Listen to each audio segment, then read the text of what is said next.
చామ కంద, చామ పెండలం. ఇది చామ, ఇదిగో గొయ్య. ఇంకా కంద కూడా ఉంది, అదిగో చామ. చామ దుంపలు, పెండలం దుంపలు, కంద దుంపలు ఇవన్నీ నరసింహమూర్తి ఒబ్బిడి చేస్తాడు.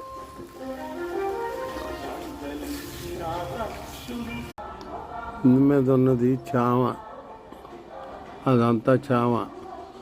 ఇంకా ఈ పక్కని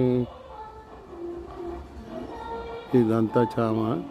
ఇదిగో కింద చూడండి, ఇదంతా చామ పెండలం కలిపి ఉంది. ఇది మొత్తం అంతా పెండలం. పెద్ద పెండలం అంటారు, ఇంకోటి కర్రపెండలం. కర్రపెండలం మామూలు కాల్చు తినేది, ఉడకబెట్టు తినేది.